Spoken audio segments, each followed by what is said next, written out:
Welcome to the third Synchromotion Devlog, where I'll give you a bit of an update as to what the latest developments have been, struggles, trials, tribulations. There's been a few, so I'll get into it.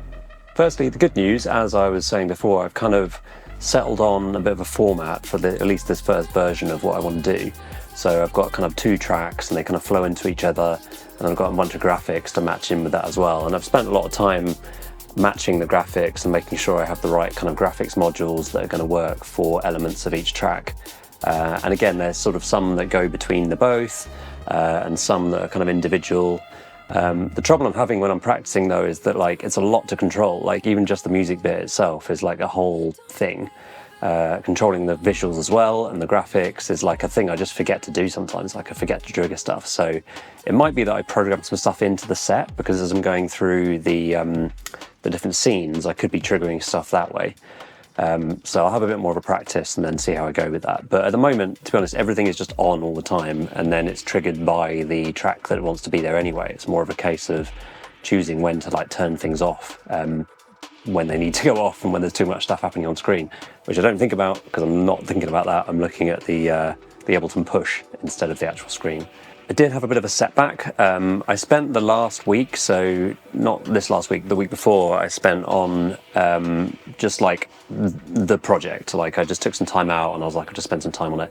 And I was in a really good place. I finished all the graphics, I was happy with them. I say finished, I got them to a good state, as well as the track itself. And then I realized that in order to film this, I was like, okay, I'll load it up in Ep.3 and all of the software that I use to do virtual production. And then remembered that Ep.3 is running on an older version of Unreal Engine. So that's 5.2, and I built everything in 5.3. So I had a bit of a dilemma. I was like, do I wait? I think there'll probably be an update soon. But then I was like, actually, no, I'm just going to rebuild everything in 5.2. Gave me a bit of a chance to kind of reconfigure things, refactor some functions and everything else. So I'm kind of glad I did it. And also I would have had to then upgrade the studio to 5.3 as well, which wouldn't have necessarily been the best choice, seeing as it's in use for lots of other shoots. This is just a personal project. The other thing is I've been testing it a bit and it runs okay. I think there's going to be some kind of benefits to running it in the studio. It just makes it quite tricky to test because I just don't know what is this computer versus what's going to be okay in the studio. At the moment, when I test it and it starts running, it starts heating up and it starts getting lots of particles and stuff on screen, it chugs and it loses frames, which isn't ideal. So I'm hoping that at some point I can get around that. There's a few elements to it. I think that the first one is that I will be running the Ableton project alone. That will be on a separate machine on a laptop or something.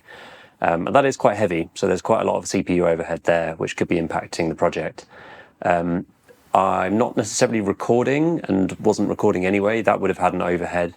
In the studio, we don't record onto the computer. We just send it out to a separate deck that actually records the final output. So there'll be no overhead there.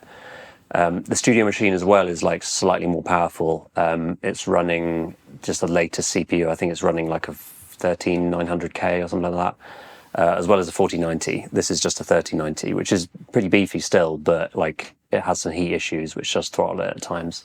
I've tried turning some stuff off. It hasn't really had a huge effect. Less so than I thought it would as well. But to be honest, I think what's happening is that as I load things up, there's fog in there, it's using Lumen.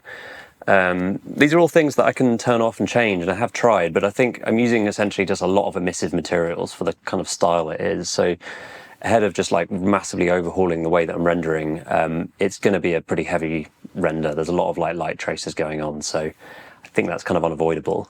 Last thing though, we have a date. I'm booked in for the Monday the 17th to film this in the studio.